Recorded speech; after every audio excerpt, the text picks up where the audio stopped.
اعوذ باللہ من الشیطان الرجیم بسم اللہ الرحمن الرحیم رب اشرح لی صدری ویسر لی امری واحلل عقدۃ من لسانی یفقہوا قولی واجعل لی وزیرا من اہلی رب زدنا علما اللہم فقہنا فی الدین رب یسر ولا تعسر وتمم بالخیر وبک نستعین ربنا آتنا فی الدنیا حسنۃ وفی الآخرۃ حسنۃ وقنا عذاب النار ربنا تقبل منا انک انت السمیع العلیم وتب علینا انک انت التواب الرحیم تقبل اللہ منا ومنکم والصالح اعمال آمین یا رب العالمین۔ السلام علیکم ورحمۃ اللہ وبرکاتہ۔ کیسی ہیں آپ سب ساتھی؟ امید کرتی ہوں کہ آپ سب کی عید بہت اچھی اور خیر و عافیت سے گزری ہوگی۔ اللہ تعالیٰ سے یہ بھی دعا کرتے ہیں کہ اللہ تعالیٰ نے اس عشرہ ذوالحجہ میں ہمیں جتنی بھی توفیق عطا کی، جتنے بھی ہم سب نے نیک اعمال کیے، چھوٹی چھوٹی کوششیں کی، محنت کی، اپنی آخرت کو درست کرنے کی، اپنی آخرت کو سنوارنے کی، اللہ تعالیٰ ان ساری چھوٹی چھوٹی کوششوں کو، محنتوں کو قبول و منظور فرمائے، ہماری عبادتوں میں خلوص عطا فرمائے اور ہماری ان تمام عبادتوں کو اللہ تعالیٰ احسن درجے پر قبولیت عطا فرمائے، آمین یا رب العالمین۔ الحمدللہ عزیز ساتھیوں، ہم نے پارہ نمبر 10 10ویں پارے کا آغاز کیا تھا اور لیکچر 1 ہم کر چکے ہیں۔ انشاءاللہ تعالیٰ آج لیکچر 2 کا آغاز کرتے ہیں۔ ہم نے آیت 63 تک پڑھا تھا، آیت 64 سے شروع کرتے ہیں۔ اعوذ باللہ من الشیطان الرجیم یا ایہا النبی حسبک اللہ من اتبعک من المؤمنین۔ اے نبی صلی اللہ علیہ وسلم، آپ کے لیے اور ان مومنوں کے لیے جو آپ کے حکم پر چلتے ہیں اللہ ہی کافی ہے۔ اے نبی، مسلمانوں کو جہاد پر ابھاریے، اگر تم میں سے 20 صابر ہوں تو وہ 200 پر غالب آئیں گے، اور اگر 100 ہوں تو کافروں کے 1000 آدمیوں پر غالب آئیں گے، کیونکہ کافر لوگ کچھ سمجھ نہیں رکھتے۔ اب اللہ نے تم سے تخفیف کر دی اور اسے معلوم ہوا کہ اب تم میں ضعف ہے، لہٰذا اگر تم میں سے 100 صبر کرنے والے ہوں تو وہ 200 پر غالب آئیں گے، اور اگر 1000 ہوں تو اللہ کے حکم سے 2000 پر غالب آئیں گے، اور اللہ صبر کرنے والوں کے ساتھ ہے۔ سورہ انفال کے پچھلے رکوع میں جو آیت نمبر 63 تک ہم نے پڑھا تھا، اس میں ہم نے دیکھا تھا کہ مال غنیمت کی تقسیم کا بتایا گیا تھا کہ کون سا اور کتنا حصہ کس کس کا ہے۔ اس کے علاوہ ہمیں یہ بھی حکم دیا گیا تھا اللہ تعالیٰ کی طرف سے مسلمانوں کو کہ ہر وقت جنگ کے لیے اپنے آپ کو، اپنی قوت کو اور اپنے جنگی گھوڑوں کو تیار رکھا جائے۔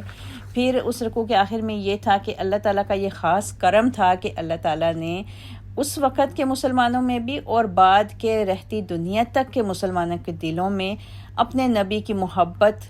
بے انتہا کوٹ کوٹ کر اللہ تعالیٰ نے ڈال دی تھی، اور یہ اللہ تعالیٰ کی قدرت کا کرشمہ تھا کہ لوگ خود بخود پیارے نبی صلی اللہ علیہ وسلم کی طرف جب انہوں نے دعوت دین دینا شروع کی تو امٹ امٹ کر لوگوں کی محبت ان کی طرف آنا شروع ہو گئی۔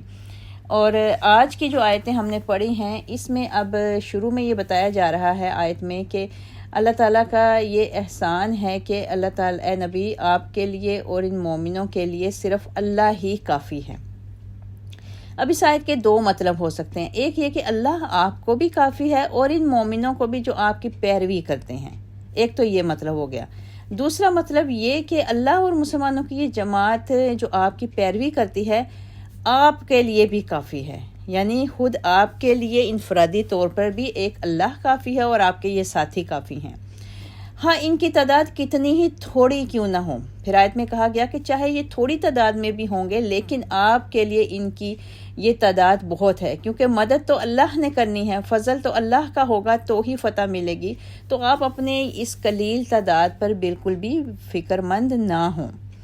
پھر آگے آیتوں میں اللہ تعالیٰ نے مسلمانوں کو جہاد کی ترغیب بھی دی کہ بھئی اگر یہ لوگ 100 ہوں گے وہ 200 پر غالب آئیں گے، اگر 1000 ہوں گے تو وہ 2000 پر غالب آئیں گے۔ مسلمانوں کو ایک قسم کا اللہ تعالیٰ نے خوشخبری بھی دی اور ان کو امید بھی بندھائی کہ اللہ تعالیٰ ہر وقت ان کے ساتھ ہوگا، اللہ تعالیٰ کی مدد جو ہے وہ ہر وقت مسلمانوں کے ساتھ رہے گی، لہٰذا وہ اپنی جنگ کی بھرپور تیاری رکھیں، اپنے آپ کو جہاد کے لیے تیار رکھیں، اپنی قلیل تعداد پر فکر مند یا پریشان نہ ہوں۔ جہاد کے متعلق، جہاد کی ترغیب کے متعلق حدیث دیکھتے ہیں کہ سیدنا انس رضی اللہ تعالیٰ عنہ کہتے ہیں کہ آپ صلی اللہ علیہ وسلم نے فرمایا، ایک صبح یا شام اللہ کے راستے میں نکلنا دنیا و ما فیہا سے افضل ہے۔ سبحان اللہ۔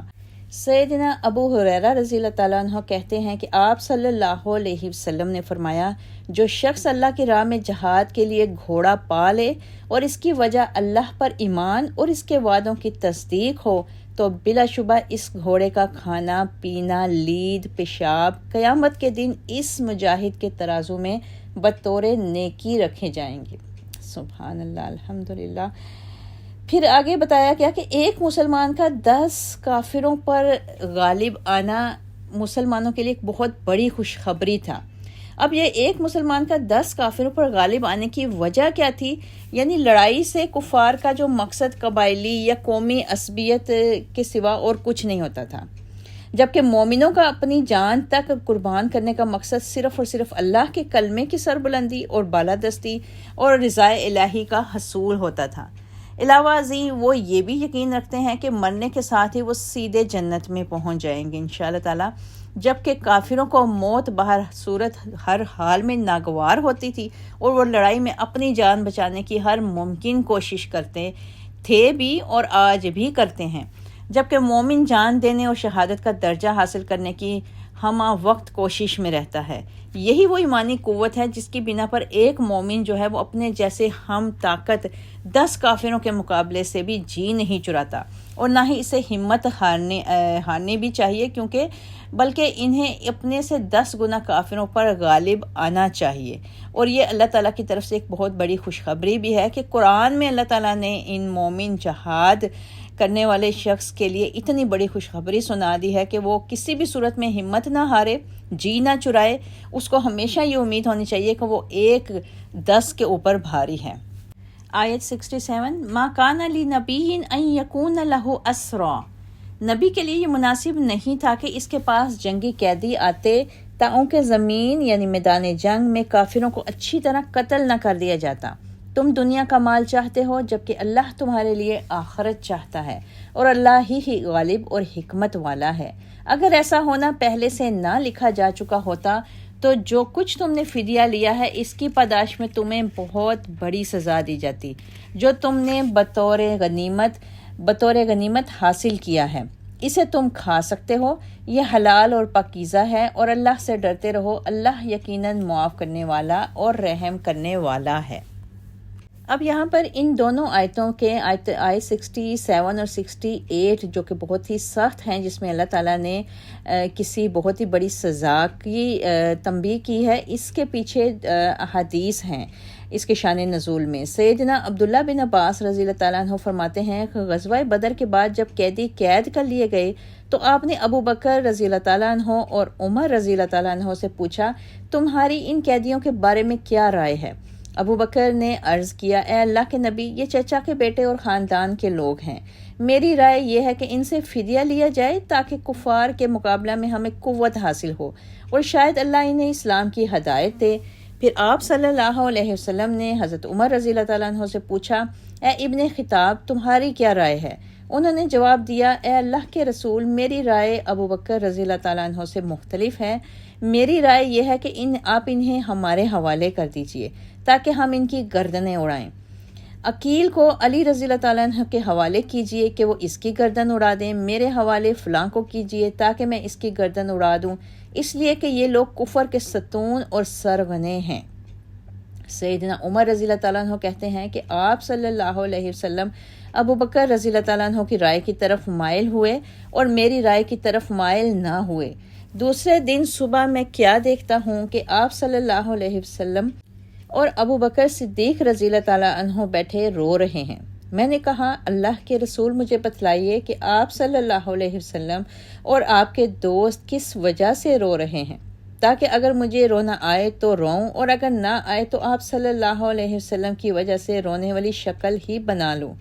آپ صلی اللہ علیہ وسلم نے فرمایا، میں اس وجہ سے رو رہا ہوں جو تمہارے ساتھیوں نے قیدیوں کو فدیہ لے کر چھوڑنے کے سلسلے میں مجھ سے کہی تھی۔ میرے سامنے ان کا عذاب پیش کیا گیا جو اس درخت سے بھی زیادہ قریب تھا۔ چنانچہ پھر اللہ تعالیٰ نے اس واقعے پر پھر یہ دونوں آیتیں، آیت 67 اور 68 نازل فرمائی، ما کانا لنبی سے لے کر۔ اب یہاں پہ یعنی بتایا یہ گیا کہ انہوں نے یہ مشورہ دیا تھا کہ فدیہ لیا جائے، جبکہ اللہ تعالیٰ کو پھر یہ بات بہت زیادہ ناپسند آئی، اور اللہ تعالیٰ نے کہا کہ اگر تم نے ان سے فدیہ لے لیا تو اس کی پاداش میں تمہیں بہت بڑی سزا ملے گی۔ یعنی اللہ تعالیٰ نے اپنے اتنے نیک اور اتنے خالص لوگوں کے لیے بھی جہاد کے معاملے میں کسی بھی قسم کی کوئی رعایت نہیں رکھی ہے کہ جہاد میں اگر جو لوگ پکڑے جائیں اور وہ کافر ہوں اور انتہا درجے کے سرغنہ لیڈر ہوں تو ان کو کسی صورت بھی معاف نہیں کیا جائے گا، کوئی ان کی فدیہ نہیں لیا جائے گا، جو کوئی ان سے جزیہ نہیں لیا جائے گا، ان کو ہر صورت میں عذاب ہی ملے گا، دنیا میں بھی اور آخرت میں بھی۔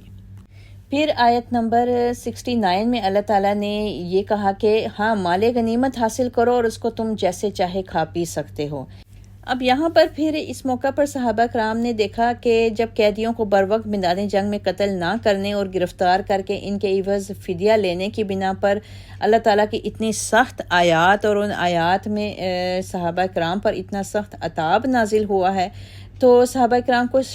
شک پیدا ہوا کہ یہ مال جو بطور فدیہ لیا گیا ہے شاید حلال و طیب نہ رہا ہو۔ اسی شبہ کو دور کرنے کے لیے پھر یہ آیت اللہ تعالیٰ نے نازل فرمائی، کیونکہ فدیہ کی رقم بھی مال غنیمت میں ہی شامل ہوتی تھی، اور فرمایا کہ یہ مال اللہ کا عطیہ ہے، اسے بطیب خاطر استعمال میں لاؤ، البتہ جہاد کے سلسلے میں دنیا کے مال پر نظر رکھنا اور اسے اس قدر اہمیت نہ دینا چاہیے کہ جہاد کا بلند تر مقصد ایک ثانوی حیثیت اختیار کر جائے۔ جہاد کے معاملے میں ہمیشہ اپنی جان و مال کو سر فہرست رکھ کر صرف اور صرف اللہ کی خاطر اللہ کے راہ میں دینے کے لیے سوچنا چاہیے۔ آیت 70، یا ایھا النبی قل لمن فی ایدیکم من الاسری، اے نبی صلی اللہ علیہ وسلم جو قیدی آپ لوگوں کے قبضہ میں ہیں انہیں کہیے کہ اگر اللہ نے تمہارے دلوں میں کچھ بھلائی دیکھی تو جو کچھ مال وغیرہ تم سے چھین چکا ہے اس سے بہتر عطا کر دے گا اور تمہیں معاف کر دے گا، اور اللہ معاف کرنے والا اور رحم کرنے والا ہے۔ اور اگر وہ آپ لوگوں سے خیانت کا ارادہ رکھتے ہوں تو اس سے بیشتر وہ اللہ سے بھی خیانت کر چکے ہیں، جس کی سزا انہیں یہ ملی کہ وہ آپ کے قبضہ میں آ گئے، اور اللہ سب کچھ جاننے والا اور حکمت والا ہے۔ جو لوگ ایمان لائے اور ہجرت کی اور اللہ کی راہ میں اپنے مال اور جانوں سے جہاد کیا، اور وہ لوگ جنہوں نے ان مہاجرین کو پناہ دی اور ان کی مدد کی، یہ سب ایک دوسرے کے ولی ہیں، اور جو لوگ ایمان تو لائے لیکن ہجرت نہیں کی، ان سے تمہاری ولایت کا کوئی تعلق نہیں، تاؤں کہ وہ ہجرت کر کے آ جائیں، اور اگر وہ دین کے بارے میں تم سے مدد طلب کریں تو تم پر ان کی مدد کرنا لازم ہے، مگر کسی ایسی قوم کے خلاف نہیں جن سے تمہارا معاہدہ ہو، اور جو کچھ تم کرتے ہو اللہ اسے دیکھ رہا ہے، واللہ بما تعملون بصیر۔ اب ان آیات کے بیک گراؤنڈ میں حضرت عباس رضی اللہ تعالیٰ عنہ کے اسلام لانے کا واقعہ ہے، اور ان کے جہاد میں ان کو پکڑے جانے کا قیدی بنا کے پھر ان سے فدیہ لینے جانے کا پورا واقعہ ہے۔ اس کی انہی آیات کے بیک گراؤنڈ میں آپ صلی اللہ علیہ وسلم نے اپنے چچا سیدنا عباس رضی اللہ تعالیٰ عنہ سے کہا، جب ان کو قیدی بنا لیا گیا تو ان سے کہا کہ اپنا اور اپنے دونوں بھتیجوں کا فدیہ جمع کراؤ۔ انہوں نے کہا میرے پاس تو مال نہیں اور جنگ میں مجھ سے 24 اوقیہ چھین لیے گئے ہیں، یعنی زبردستی چندہ لیا گیا ہے، وہی ہمارا فدیہ سمجھ لیجئے۔ ان کا خیال تھا کہ شاید مجھے کچھ دیے بغیر ہی رشتہ داری کی بنا پر چھوڑ دیا جائے گا۔ آپ مالدار تھے لیکن طبعاً آپ عباس رضی اللہ تعالیٰ عنہ بخیل بھی تھے، کیونکہ سودی کاروبار کرتے تھے۔ چنانچہ جب سود حرام ہوا تو رسول اللہ صلی اللہ علیہ وسلم نے حجۃ الوداع کے عظیم اجتماع میں یہ اعلان فرمایا تھا کہ سب سے پہلے میں اپنے خاندان سے عباس بن عبد المطلب کا سود کالعدم قرار دیتا ہوں۔ تو آپ صلی اللہ علیہ وسلم چونکہ اپنے چچا کی طبیعت سے اچھی طرح واقف تھے، لہٰذا صحابہ سے کہہ دیا کہ انہیں فدیہ کے مال سے ایک پیسہ بھی نہ چھوڑنا۔ پھر آپ صلی اللہ علیہ وسلم نے اپنے چچا سے مخاطب ہو کر فرمایا، تمہارا مال کہاں گیا جو تم نے اور ام الفضل نے مل کر گاڑا ہے؟ یہ ایسی بات تھی جس کا ان کے سوا کسی کو علم نہ تھا۔ جب سیدنا عباس رضی اللہ تعالیٰ عنہ نے یہ بات سنی تو کہنے لگے کہ میں گواہی دیتا ہوں کہ آپ صلی اللہ علیہ وسلم اللہ کے رسول ہیں اور اسلام لے آئے۔ پھر اپنا اور اپنے دونوں بھتیجوں اور اپنے حلیف عتبہ بن عمر کا فدیہ ادا کر دیا۔ آپ کہا کرتے تھے کہ مجھ سے 20 اوقیہ بطور فدیہ لیا گیا، لیکن اس کے عوض اللہ نے دنیا میں مجھے بہت زیادہ مال دیا۔ اس وقت میرے پاس 20 غلام ہیں جن کی کمائی سے مجھے بہت کچھ حاصل ہوتا ہے۔ نیز اللہ تعالیٰ نے زمزم کی تولیت بھی مجھے عطا فرمائی۔ علاوہ ازیں میں اللہ سے مغفرت کی امید بھی رکھتا ہوں۔ اب آپ نے دیکھا کہ اس میں پچھلی جو آیتیں ہم نے پڑھی اس میں اللہ تعالیٰ نے یہی کہا کہ ان قیدیوں سے کہو کہ جو تمہارے دل میں اللہ تعالیٰ بھلائی دیکھے گا تو تم یہ جو فدیہ دو گے تو اللہ تعالیٰ اس کے بہتر تمہیں اس سے بھی زیادہ اور اس سے بھی بہتر عطا کرے گا اور تمہیں معاف بھی کرے گا، اور اللہ تعالیٰ معاف کرنے والا اور رحم کرنے والا ہے۔ تو چونکہ اللہ تعالیٰ کی یہ آیتیں نازل ہو چکی تھی تو اس کے بعد جب حضرت عباس نے اسلام قبول کیا پیارے نبی صلی اللہ علیہ وسلم کی سچائی دیکھ کر، تو پھر انہوں نے اس کے بعد وہ اللہ تعالیٰ کی رحمتیں، اللہ تعالیٰ کی وہ برکتیں بھی نازل ہوتے دیکھیں جو اللہ نے جن کا وعدہ ان سے فرمایا تھا۔ پھر آیتوں میں انہی میں اللہ تعالیٰ نے یہ بھی کہا کہ اگر یہ قیدی کہ تم سے کسی طریقے سے کوئی دھوکہ یا خیانت کرنے کی کوشش کریں گے تو پھر بھی اس کے باوجود بھی آپ ان پر اعتماد کیجئے، کیونکہ اس قسم کے لوگ پہلے اللہ سے بھی بدعہدی کر چکے ہیں، اور ان سے مراد پھر بنی ہاشم کے وہ لوگ ہیں جنہوں نے ابو طالب کی زندگی میں آپ صلی اللہ علیہ وسلم کی حمایت کا عہد کیا اور اس پر اتفاق کیا تھا اور قسمیں بھی کھائی تھیں۔ پھر انہی میں سے کچھ لوگ کافروں کے ساتھ مل کر مسلمانوں سے لڑنے آ گئے تو اللہ نے ان کو سزا دے دی اور وہ آپ کے قیدی بن گئے، اور اب اگر یہ اب بھی آپ سے بدعہدی کریں گے تو پھر یہ کسی بھی صورت میں اللہ کی گرفت سے تو بچ نہیں سکتے، لہٰذا آپ ان کے ساتھ اعتماد والا ہی معاملہ کیجیے۔ پھر مزید انہی آیتوں میں اللہ تعالیٰ نے ان لوگوں کے متعلق بتایا جو ہجرت کر کے آئے تھے، ایمان لے کے ہجرت کر کے آئے تھے اور اپنی جانیں اور مال اور سب کچھ جہاد میں اللہ کے راستے میں لگایا، اور جنہوں نے پھر مہاجرین کو بھی پناہ دی اور ایک دوسرے کی مدد کرتے تھے تو اللہ تعالیٰ نے ان کو ایک دوسرے کا ولی قرار دیا۔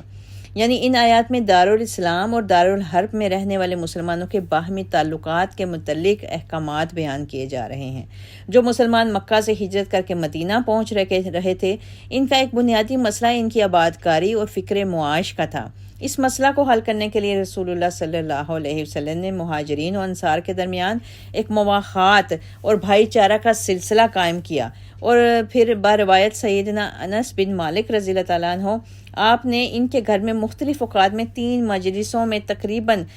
43 مہاجرین یعنی 43 مہاجرین اور انصار کو مواخات کے سلسلے میں ایک دوسرے کے ساتھ منسلک کر دیا، یعنی ایک مہاجر کو ایک انصاری کے ساتھ ملا کر انہیں بھائی بھائی بنا دیا اور اس مہاجر کے مسائل اور بنیادی ضروریات کو اس انصاری کے ذمہ ڈال دیا، جسے انصار نے نہایت وسیع النظری اور خوش دلی کے ساتھ قبول کیا، اور یہ بھائی چارہ